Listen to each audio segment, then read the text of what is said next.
अंचल कार्यालय का चक्कर काट काट के थक जाती है जनता। घर बैठे जमीन गमन कर जाता है भूमाफिया। अंचल कार्यालय पर हमेशा प्रश्न उठता रहा है।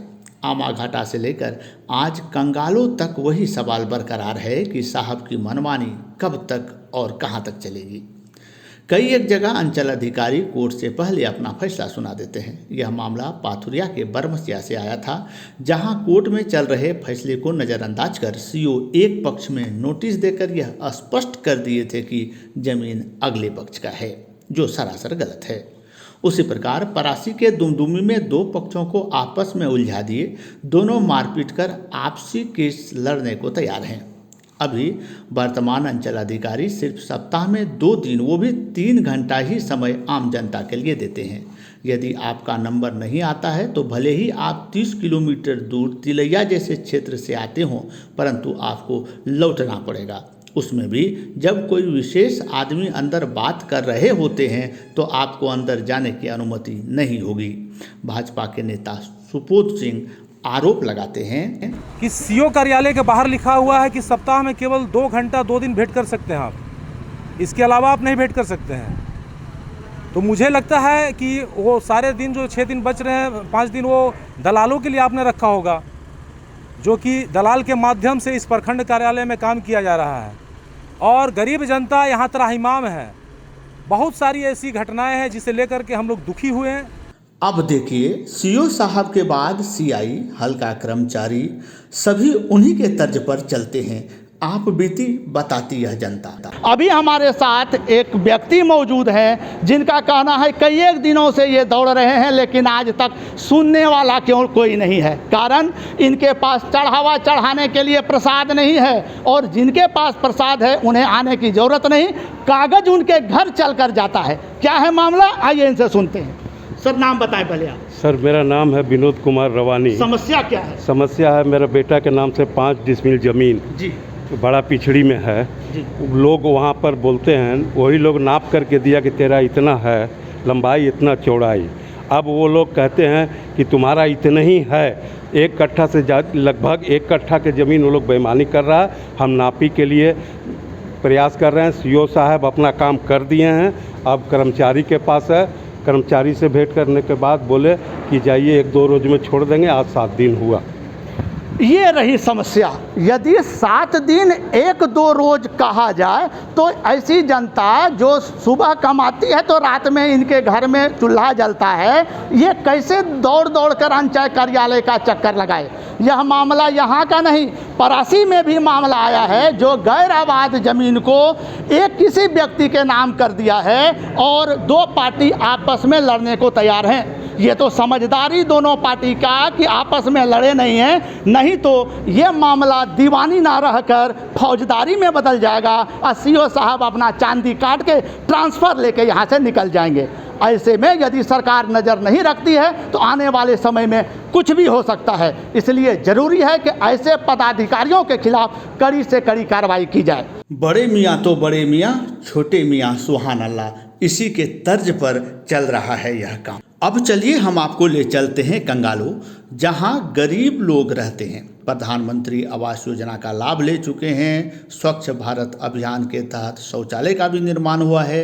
ये लोगों को बिजली भी मिला है। अब इन्हें हटाने की बात कही जा रही है। अगर हटाना ही था तो जनता के पैसे को बर्बाद करने की क्या ज़रूरत थी। इतने आवास टूटेंगे, इसके लिए जिम्मेवार कौन? सुनिए आप बीती कंगालों से महिला की जुबानी।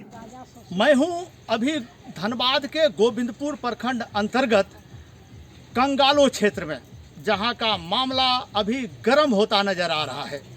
आरोप है कि यह जो क्षेत्र जिस पर मैं खड़ा हूं, ये आज से लगभग 8 या 9 साल पहले उपायुक्त धनबाद ने यह घोषित कर दिया था कि यह संपत्ति सरकार की है, गैर आबाद खाते की है और इसमें सिर्फ वही लोग रह सकते हैं जो भूमिहीन हैं, जो आदिवासी हैं, जो असहाय हैं। लेकिन अभी यह मामला संज्ञान में आ रहा है कि भूमाफिया अंचल अधिकारी गोविंदपुर के साथ मिलकर अपने नाम से मोटेशन करा लिए हैं एवं इन लोगों को खाली करने का आदेश दे रहे हैं। अभी मैं इसी जगह पर मौजूद हूँ पुरुष वर्ग तो अभी काम पर गए हैं क्योंकि ये मजदूर वर्ग के लोग हैं। महिलाएं हमारी साथ हैं, इनसे आप बीती जानने का प्रयास करते हैं कि पूरा मामला क्या है। जी बताइए, क्या नाम है आपका? मेरा नाम शीला देवी। अच्छा, आप बताइए कि क्या है मामला, आखिर क्या कह रहा है लोग आपको? इन लोग कर रहे हैं हम लोग को घर खाली खाली कर दिया जगह ठो। हाँ, हमारा जगह है तो हम लोग गरीब है तो कहाँ जाएंगे हम लोग वहाँ। कितने दिनों से आप रह रही हैं यहाँ? बहुत दिन से रह रहे हैं। सास ससुर हम लोग रहता था, 60-70 साल हो गया। तक बाद हम लोग शादी होकर आए हैं, हम लोग का बाल बच्चा हुआ, मेरा पति भी डेड हो गया है, तभी हम लोग रह रहे हैं। अभी मेरा घर था तो मेरा घर गिर गया, अब दूसरा के हम घर में रह रहे हैं, हमको रहने का ठिकाना नहीं है। हम अभी कहाँ जाएंगे? अभी अब कहाँ बच्चा लेकर रहेंगे? तो अभी जो कह रहे हैं आपको खाली करने के लिए, तो इसके लिए आप लोग सरकार से मांग नहीं कर रहे हैं कि ये सरकारी जमीन है, क्यों खाली करें? हम लोग बोल रहे हैं, लड़ रहे हैं, बोल रहे हैं कि सरकारी जमीन है, हम लोग तो सरकारी दर्जा ने हमको रहने के लिए दिया है हम लोग का, तो हम लोग कहाँ जाए अभी यहाँ? ये तो महिला हैं, पूरी बात नहीं रख सकती हैं, लेकिन मामला बहुत ही पेचीदा है। आरोप यह है कि अंचल अधिकारी गोविंदपुर ने भूमाफिया से मोटा पैसा लेकर इसका मोटेशन कर दिए हैं और अब वह भूमाफिया इन लोगों पर जगह खाली करने का दबाव बना रहे हैं। ये सभी लोग एक बार पहले उपायुक्त धनबाद के यहाँ गए थे, जिन्होंने एक नहीं, दो नहीं, 3 बोर्ड लगा रखे हैं जिसमें लिखा है कि यह जमीन गैर आबाद खाते का है और इसे खरीद बिक्री नहीं किया जा सकता है। बावजूद इसके यह हुआ कैसे? जब मैंने इस विषय पर अंचल अधिकारी गोविंदपुर के यहाँ गया तो वो अपने कार्यालय से नदारद थे। एक नहीं, दो नहीं, मैं 4 चक्कर लगा चुका हूँ, लेकिन आज तक वहाँ जवाब देने वाले कोई नहीं है। मामले का संज्ञान लेते हुए उपायुक्त धनबाद ने जांच का आदेश दिए हैं।